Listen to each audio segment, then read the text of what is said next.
Bismillahirrahmanirrahim. Assalamualaikum warahmatullahi wabarakatuh. Kali ini kita akan membahas tanya jawab seputar moderasi beragama. Apa arti moderasi? Moderasi adalah jalan tengah. Dalam sejumlah forum diskusi, kerap terdapat moderator, orang yang menengahi proses diskusi, tidak berpihak kepada siapapun atau pendapat manapun, bersikap adil kepada semua pihak yang terlibat dalam diskusi. Moderasi juga berarti sesuatu yang terbaik. Sesuatu yang ada di tengah biasanya berada di antara dua hal yang buruk. Contohnya adalah keberanian. Sifat berani dianggap baik karena ia berada di antara sifat ceroboh dan sifat takut. Sifat dermawan juga baik karena ia berada di antara sifat boros dan sifat kikir. Kalau begitu, apa itu moderasi beragama? Moderasi beragama berarti cara beragama jalan tengah sesuai pengertian moderasi tadi.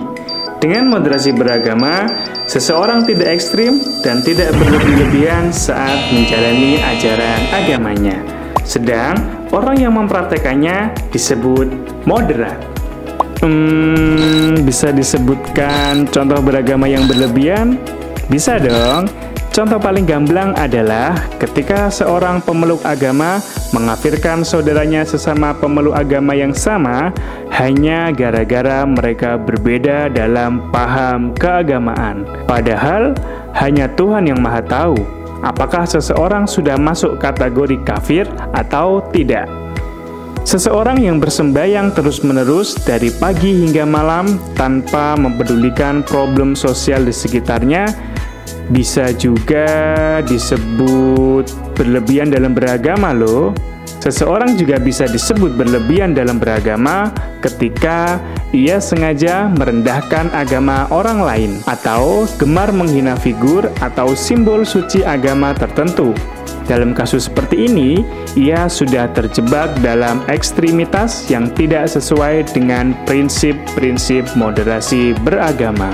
Ada contoh sikap ekstrim lain?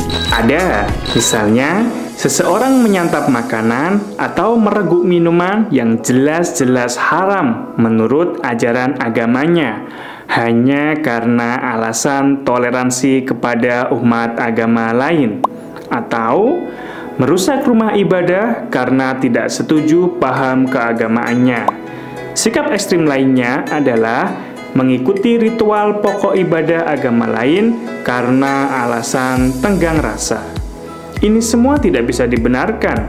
Bersikap moderat cukup dengan menghormati orang lain dan tidak mengganggu satu sama lain. Ia sendiri harus mantap dengan kepercayaannya, tidak perlu menggadaikan keyakinan. Sekian dari kami, sampai jumpa di video lain mengenai moderasi beragama. Salam moderasi.